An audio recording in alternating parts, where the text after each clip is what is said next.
नमस्कार आदरणीय सम्पूर्ण आम नेपालका सम्पूर्ण मेरो प्यार साथीहरू। श्रम संस्कृति पार्टीले हाम्रो क्षेत्रबाट अथवा हाम्रो जिल्लाबाट जितेर आउनुभयो। ठिक छ, आर्यन राईजीले त्यसलाई समर्थनै जनाओ। म पनि 1 महिना अगाडिदेखि गएर समर्थन गरेर बसेको मान्छे हो हैन। अहिले दिउँसोको सम्भवतः कति बज्यो होला मैले हेरेको छैन, 1:59 गएछ।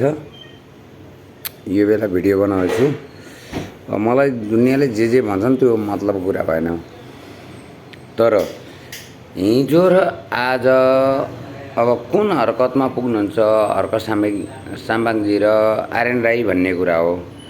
हर्क साम्बाङजीलाई चाहिँ लगन खेलको मानसिक हस्पिटल ल्याएर एकचोटि चेकअप गराउने हो कि भन्ने अवस्थामा चाहिँ म पुगेको छु। किनभने म त्यही पार्टीको समर्थन भएर पनि लगन खेलको पाटन हस्पिटलमा चाहिँ ल्याएर समर्थन गराउने हो के अरे चेकअप गराउने हो कि भन्ने समर्थनमा चाहिँ छु म हैन। यो भिडियो जतिजना साथीहरूले हेर्नुहुन्छ, जतिजना साथीहरूले सेयर गर्नुहुन्छ तत्काल गर्नु होला हैन। म भिडियो पोस्ट गर्छु, म टिकटकमा, फेसबुकमा, युट्युबमा पनि गर्छु होला सायद। मैले युट्युबमा त मेरो धेरै साथीहरू हुनुहुन्न। यो हरकत गर्न छोडिदिनुहोस्। तपाईँ आगामी 5 वर्ष पुरेर तपाईँ धैर्य धारण गरेर बस्नुहुन्छ भने सायदै तपाईँ प्रधानमन्त्री हुन पनि सक्नुहुन्छ र राष्ट्रपतिलाई उछिनेर। तर यही हरकत गर्नुभयो भने हामीले अहिले हालेको भोट पनि अनार्थ र बिनार्थमा जान्छ कि भन्ने चाहिँ हामीले लागेको छ सर हैन।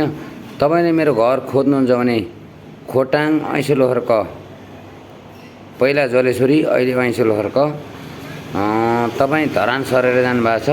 ऐसेलोहर्क भने तपाईँले राम्ररी चिन्नुहुन्छ।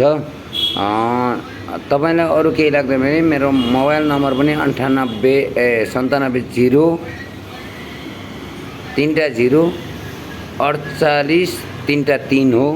तपाईले कम्प्लिट गरेर गर्न सक्नुहुन्छ हैन।